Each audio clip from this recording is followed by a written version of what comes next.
Episode number 240.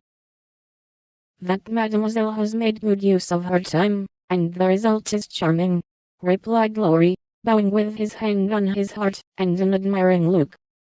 She blushed with pleasure, but somehow the compliment did not satisfy her like the blunt praises he used to give her at home, when he promenaded round her on festive occasions, and told her she was altogether jolly, with a hearty smile, and an approving pat on the head.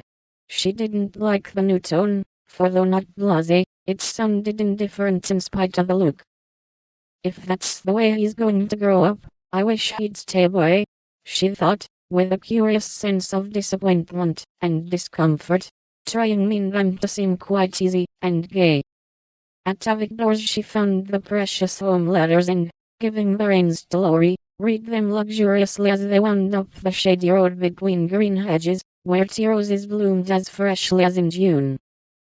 Beth is very poorly, Mother says. I often think I ought to go home, but they all say, stay.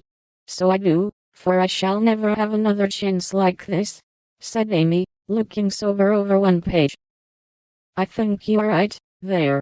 You could do nothing at home, and it is a great comfort to them to know that you are well, and happy, and enjoying so much, my dear. He drew a little nearer, and looked more like his old self as he said that, and the fear that sometimes weighed on Amy's heart was lightened, for the look, the act, the brotherly, my dear, seemed to assure her that, if any trouble did come, she would not be alone in a strange land. Presently she laughed, and showed him a small sketch of Jo in her scribbling suit, with the bow rampantly erect upon her cap, and issuing from her mouth the words, Genius Burns. Laurie smiled, took it, put it in his vest pocket, to keep it from blowing away, and listened with interest to the lively letter Amy read him.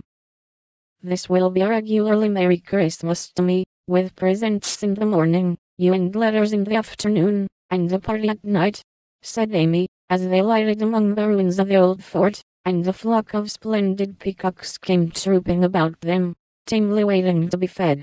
While Amy stood laughing on the bank above him as she scattered crumbs to the brilliant birds, Laurie looked at her as she had looked at him, with a natural curiosity to see what changes time and absence had wrought.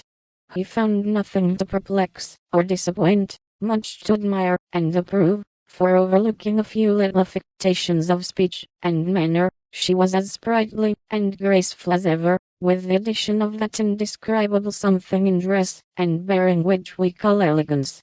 Always mature for her age, she had gained a certain aplomb in both carriage and conversation, which made her seem more of a woman of the world than she was, but her old petulance now and then showed itself, her strong will still held its own, and her native frankness was unspoiled by foreign polish.